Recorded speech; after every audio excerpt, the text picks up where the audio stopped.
The era that just ended, the 80 years post-Second World War, was marked by an odd combination of science and fear overshadowing events.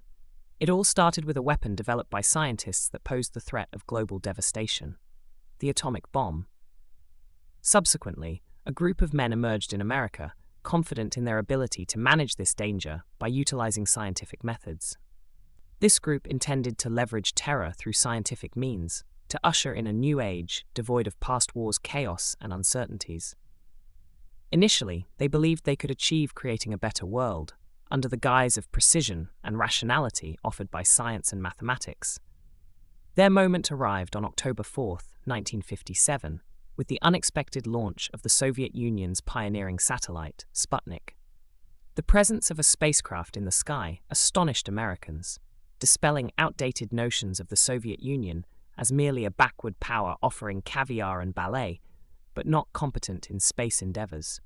A surprising revelation.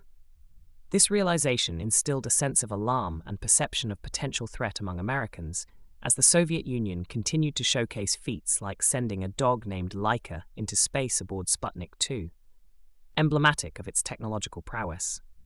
American officials felt a mounting panic that failing to secure dominance in space might lead to Soviet hegemony, profound implications that were grippingly obvious concerning probable Soviet control. An unsettling vulnerability washed over America, considering Laika as easily interchangeable with a nuclear warhead, presenting a nightmare scenario to the military. Their adversary was Russia, yet they found themselves unprepared to defend against a potential threat from space, a novel weapon looming ominously above. Meanwhile, an enclave of scientists on the California coastline, 3,000 miles distant, believed they held the key. Operating from the RAND Corporation, RAND signifying research and development, this establishment became America's pioneering scientific think tank. Although funded by the Air Force, it was staffed by bright academic minds convinced that employing the scientific method could help regain American control over the tumultuous Cold War dynamics. Located in Santa Monica, California, by the Pacific Ocean, RAND became a hub where engineers, scientists, mathematicians, and political experts congregated to tackle issues related to national defense and security. Their primary focus revolved around decoding the nuances of American security in the era of nuclear technology, delving into the possibilities technology might unveil, and how to harness it effectively for national security using precise mathematical approaches. Their innovative approaches fell under the umbrella of systems analysis techniques, involving the creation of intricate mathematical models computable by cutting-edge, high-speed computers. By integrating technologists, economists, mathematicians, and various experts across disciplines, the team could amalgamate their insights into this vast mathematical model. This advancement enabled them to comprehend and foresee aspects of the world with a degree of certainty through calculations, a feat that systems analysts at RAND took on diligently. For the scientists at RAND, the Cold War represented an uncharted realm of conflict with fresh complexities. Their scientific acumen, coupled with political insight and prior experiences, proved inadequate in predicting the unpredictable behavior of their adversaries. Their focus shifted towards employing a method to anticipate behavior within uncertain scenarios. The game theory, conceptualized by the renowned mathematician John von Neumann, a prominent figure at RAND. Von Neumann, who had observed poker games in Berlin during the 1920s, recognized that players' strategies were influenced by their perceptions of their opponent's rational choices. He formulated a method to assign numerical values to various options, thereby aiding in determining the optimal move. The concept resembled a strategic game, wherein rational participants possessed specific information regarding their adversary's capacities. At RAND, this concept evolved into a form of Kriegspiel, a chess game where players could not view each other's pieces. Instead, players had separate chessboards with a barrier between them, compelling them to infer the opponent's pieces indirectly based on available information to make informed decisions. RAND's strategists meticulously analyzed all available intelligence on the Soviet Union, delving deeply into various facets. They even crafted their operational code for the Politburo and engaged the eminent anthropologist Margaret Mead to investigate Russian attitudes toward authority. These endeavors culminated in intricate mathematical models illustrating the Air Force with optimal courses of action. However, amidst this analytical process, the notion of viewing the Cold War as a political struggle amenable to resolution gradually faded away. The Cold War transitioned into a mechanized framework where all components adhered to rational laws, including the adversary.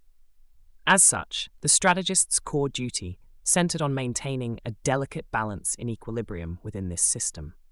Albert Wellstetter, a prominent figure at RAND, renowned for his expertise in mathematical logic, also cherished modern architecture and abstract design. Additionally, he maintained a close friendship with the renowned architect Le Corbusier. Wellstetter perceived the conflict system as inherently precarious and prone to instability.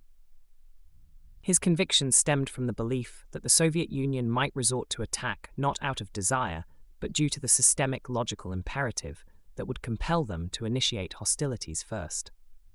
Drawing an analogy to Western gun duels, Wellstetter underscored that, while the gunman and the sheriff held distinct moral standings, circumstances might necessitate either to draw first for survival, a rational course of action under such conditions. His objective involved devising a defensive posture wherein attacking would lack strategic sense from the adversary's perspective. It was Wellstetter who conceptualized the emblematic symbols of the nuclear era. His proposals entailed safeguarding hundreds of missiles within fortified underground silos and ensuring fleets of bombers remained airborne round the clock, managed by his innovative system known as failsafe. The overarching goal behind such strategies was to convey to the Soviets that any potential attack would trigger a retaliatory response from America, ensuring a sufficient arsenal would always remain to counter and deter any aggression effectively. Wellstetter aimed to stabilize the Cold War by managing what he termed the fragile balance of terror. While acknowledging possible areas where one side might excel over the other, such as rocket propulsion for space exploration or color television, a mutual benefit could only be achieved through a strategic equilibrium. As American politicians grew increasingly apprehensive of Soviet actions, strategists exerted a tempering sway, emphasizing that the adversary, while dangerous, was guided by rational motives. They posited that the Soviets were not malevolent entities demanding annihilation, but rather could be navigated through astute decision-making and resourcefulness to avert inherent hazards like subversion or military threats against Europe, ultimately striving for a more stable equilibrium. In 1961, the impact of RAND Corporation members surged significantly. Newly appointed President John F. Kennedy sought their guidance not solely on nuclear strategies, but also on curbing the escalating arms race spiraling towards chaos. Kennedy firmly believed in applying the scientific method to resolve the challenges confronting contemporary industrialized societies. Key figures from RAND were enlisted as aides to the newly appointed Secretary of Defense, Robert McNamara, who had previously managed the Ford Motor Company, utilizing systems analysis to streamline production processes. McNamara tasked these strategists with implementing a similar approach to enhance America's defense mechanisms. They transitioned from advisors to the military establishment to authoritative figures overseeing defense strategies. However, their ascendancy was met with astonishing revelations as they embarked on their crucial mission. A new reconnaissance satellite revelation disclosed an alarming discrepancy. The Soviets possessed a mere 4 missiles, instead of the 600 previously reported by the Air Force. This discrepancy cast a profound shadow of embarrassment over the strategists, as much of their work had relied on the Air Force's flawed figures. The Air Force's intelligence inputs, skewed and domestically focused, often portrayed the Soviets in their most sinister light to secure inflated budgets for expansive military development projects. Consequently, the analysts were inadvertently led astray from the outset. Over the years, the Air Force misled audiences by presenting Russian monasteries and war memorials as disguised missile silos, further raising doubts about the accuracy of intelligence. Despite concerns about the validity of RAND's studies emerging, the strategists persisted, buoyed by the fact that the Russians possessed significantly fewer missiles, a fact corroborated by satellite data pinpointing their locations. This newfound insight paved the way for strategic possibilities of executing selective strikes in the event of a nuclear conflict, challenging the prevailing notion of an all-encompassing war characterized by a single massive spasm of destruction. The strategists advocated for a nuanced approach in which targeted military objectives would be annihilated first, veering away from the idea of launching everything haphazardly in a cataclysmic wave of destruction. During a Pentagon study exploring nuclear detonations across the continent, a critical query surfaced: how would one determine when the war had concluded? This vital question underscored the significance of not only initiating a conflict efficiently, but also strategizing the cessation of hostilities effectively, an aspect that demanded equal attention. The strategists' revised plans focused on obliterating Soviet military sites promptly in a bid to regain strategic ground. The notion that America's remaining missiles could be strategically withheld to coerce the Soviet government into submission, leveraging the threat to target Russian cities, found its most vocal supporter in Herman Kahn. Departing from Rand, Kahn established his research entity, the Hudson Institute, situated near New York. Kahn staunchly believed in the plausibility of a controlled nuclear war, emphasizing that while engaging in war might inherently be irrational, executing it did not necessitate a path of wild irrationality. He posited that even in the aftermath of a nuclear conflict, post-war conditions, although hostile to human existence, might not preclude the resumption of normal and content life. During the early 1960s, the Hudson Institute was bustling with personnel devising strategies to tackle worst-case scenarios. Detailed assessments were drafted, outlining the precise value assigned to cities on both sides, whereby urban populations in a controlled nuclear conflict were effectively viewed as pawns in a high-stakes negotiation involving nuclear arsenals.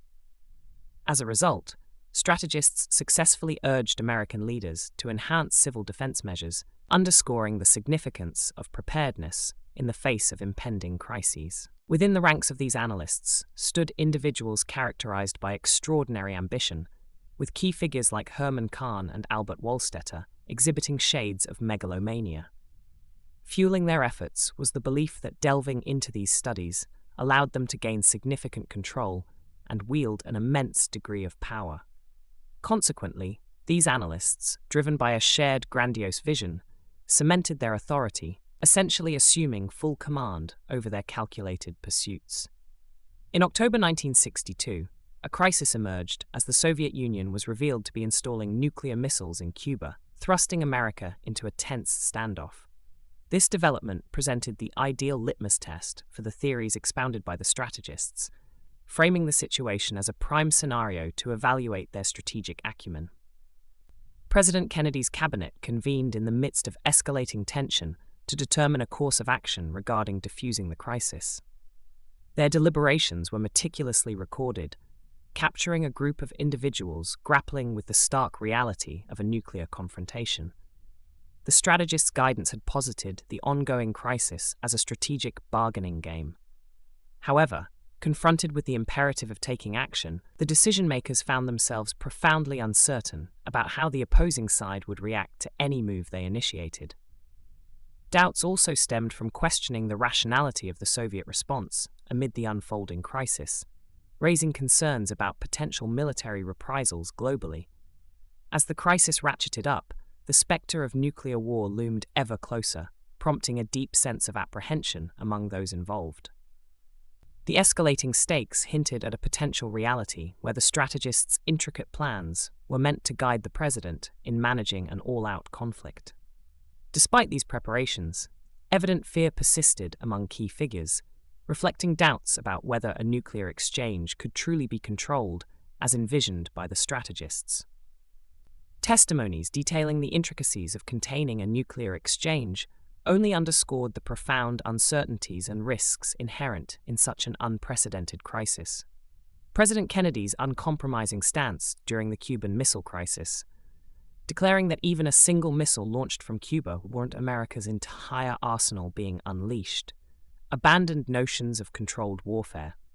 This approach was viewed by the strategists as irrational and humiliating, sparking disappointment among some members who had anticipated a more tempered and rational deterrence strategy.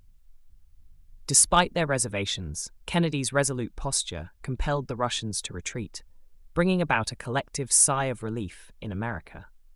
The events surrounding the Cuban Missile Crisis illuminated the underlying dynamics of the Cold War, demonstrating that fear, rather than reason, often dictated the course of action.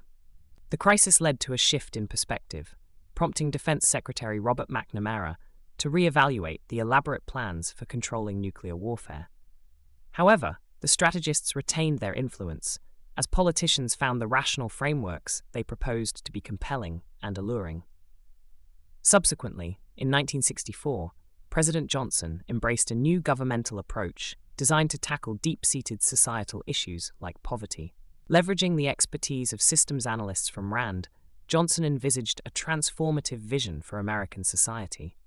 These analysts, now transitioning from military to civilian problem-solving, wielded significant power and influence, emerging as pivotal figures in an era purportedly governed by reason. Under Johnson's directive, the RAND analysts were dispersed across diverse governmental sectors, solidifying their status as formidable advisors in an age marked by rational governance. Bolstered by their methodical approaches and claims of predictive capabilities extending even to the future, the analysts exuded confidence in their ability to engineer a brighter future for America through their analytical prowess and strategic insights. In 1965, President Lyndon Johnson initiated a bombing campaign against North Vietnam, strategically selecting targets based on their psychological impact in a bid to coerce the communists into withdrawing from South Vietnam. This military approach drew heavily from the principles of game theory, championed by Thomas Schelling from RAND, wherein warfare was employed as a means of intimidating the enemy into altering their course of action. The underlying premise posited that by inflicting enough pain and damage on North Vietnam, they would cease their offensive activities in the region. Schelling's theories resonated strongly with the nature of the conflict in Vietnam, characterized by a brutal and aggressive bargaining process aimed at showcasing America's resilience and endurance against adversaries. However, the anticipated rational response of the North Vietnamese, retreat in response to escalating pressure, did not materialize. Consequently, the Pentagon and strategists reluctantly sanctioned the deployment of a substantial number of American troops to Vietnam, ushering in a new phase of the conflict. The aftermath of escalated military involvement in Vietnam birthed an array of statistical metrics, ranging from body counts and mission numbers to tonnage of bombs dropped and enemy structures destroyed, aimed at quantifying military efforts and outcomes in the theater of war. The tumultuous narrative surrounding the Vietnam War culminated in the resignation of Robert McNamara in 1967, perceived as a failure. In his departing speech, McNamara pondered the essence of man, questioning whether humankind truly functioned as rational beings capable of achieving set goals. With McNamara's exit, the power wielded by the strategists and their associated think tanks dwindled significantly. The intensifying conflict in Vietnam triggered large-scale protests and demonstrations, with the strategists and their institutions becoming focal points for mass dissent, evoking scenes of protest, marches, and symbolic acts like planting crosses in front of their establishments.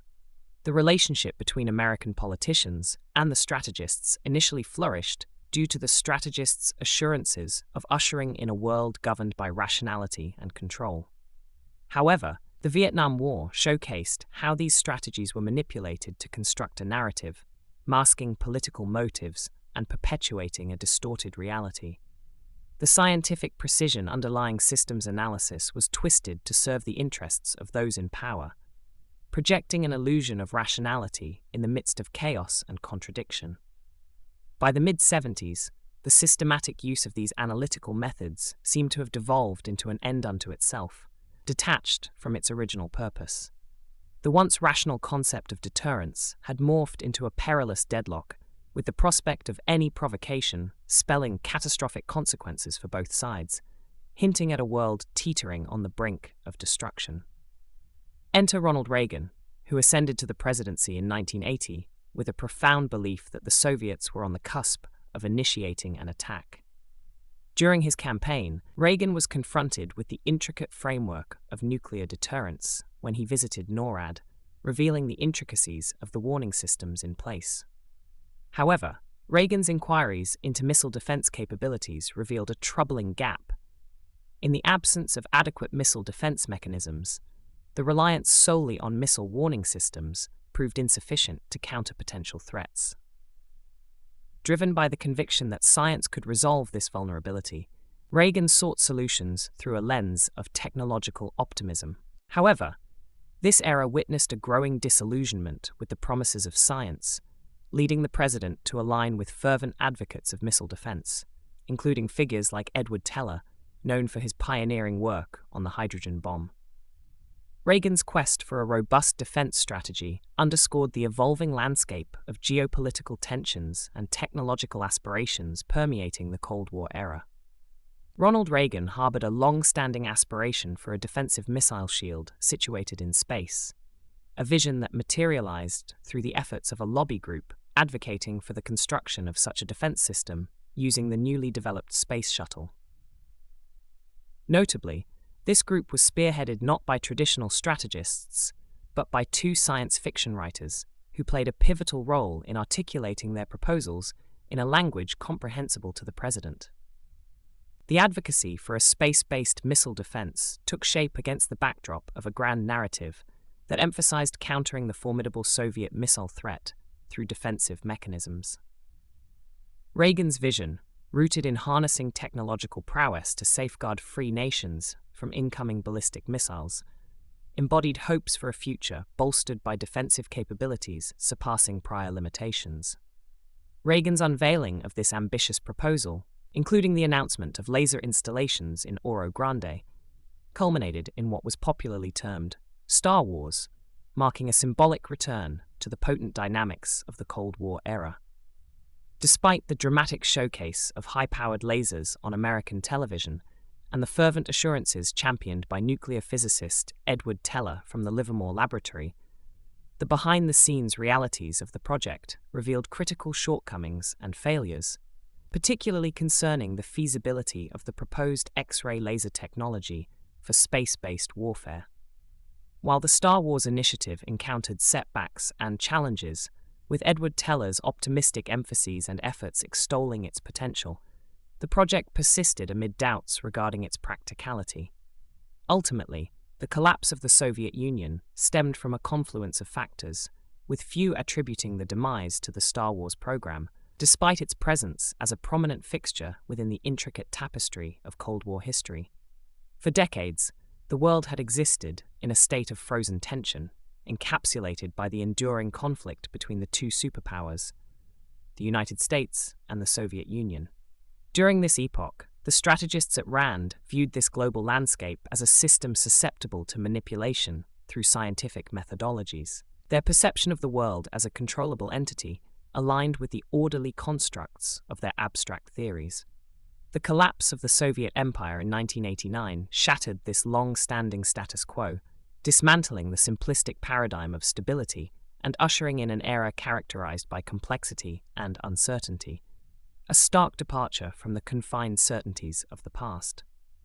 The strategists' belief that knowledge held the key to resolving political conundrums, exemplified by their success in averting catastrophic scenarios like Armageddon, now faced a formidable challenge in a world evolving beyond their prescribed frameworks.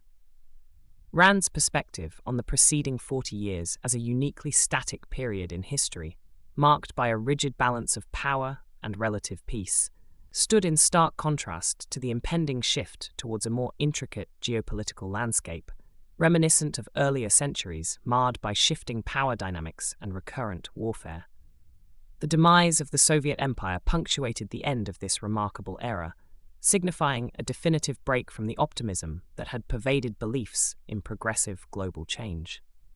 The dissolution of the simplistic dichotomy between superpowers underscored the fragility of human predictions and the unforeseen complexities that could destabilize entrenched systems.